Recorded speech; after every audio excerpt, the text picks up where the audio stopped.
Now out here at your outside garden faucet, also called a Sillcock, you can see that even with it shut off, it's dripping.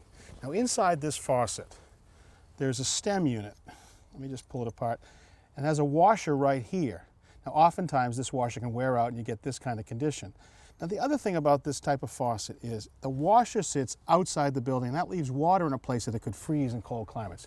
Let's take a peek inside. All right, so here's our cold water main coming in right here.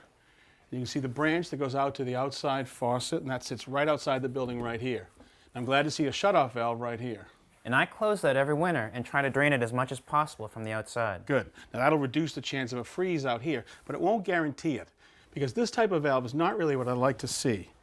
I'd prefer to have one that has this little valve on the side called a waste. Now when you shut this off, you can open this and that'll allow air in. And once I allow air in, every bit of the water in this pipe will then want to drain to outside and there's no chance of a freeze. But we're not going to rely on this anymore. Today I want to do this. I want to change your outside faucet that looks like this. You can remember the washer sits right out here where it can be frozen, to a frost-proof Sillcock. One thing you'll notice about it is it's long. The reason for that is that the stem unit is long. Here it is right here. And you can see that the washer sits at the end of this long shank. And the shank sits all the way in here. You can see I did a little cutaway to show you where the washer is. So water sits right here, the washer goes up against it.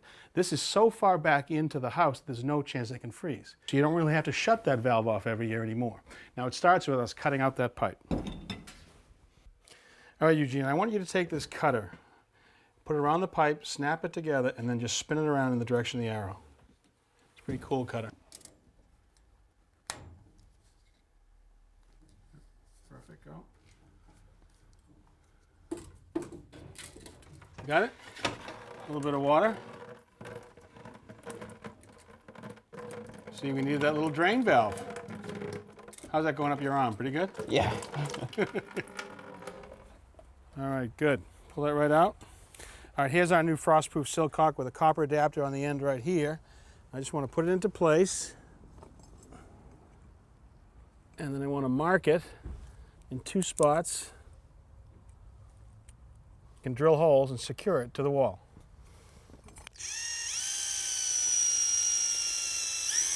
Now with my holes drilled, I'm going to reinstall the frost-proof Sillcock, but I want to just caulk behind it to keep the heat inside the building. There we go. Now a couple of these concrete screws. Okay, now I also want to take out the stem unit before I solder. I don't want the heat to melt that washer. So there we go. All right, let's go solder. All right, so here's the end of our frost-proof Sillcock, and now we're going to connect it into this coupling right here.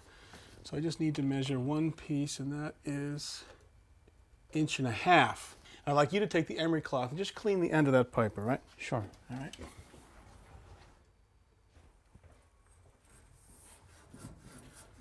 All right, going to cut 1.5 inch piece.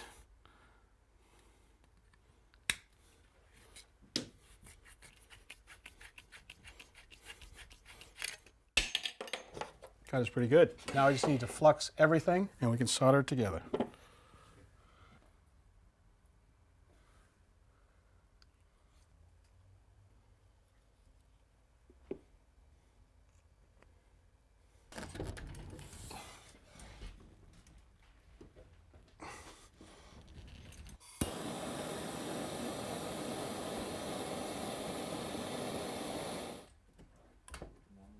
All right, let's go outside and put that stem unit back in. With our soldering done, we can reinstall our stem unit. Just lines up right there.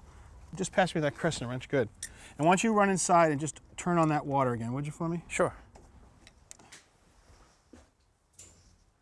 So does it work, Richard? Well, let's see. You do the honors, give it a try. Open her up. Good, now shut her off. Now when you shut it off, it'll take a little longer for the water to drain out because that washer's so far back. And look at that. No drip. Thank you so much, Richard. Enjoy.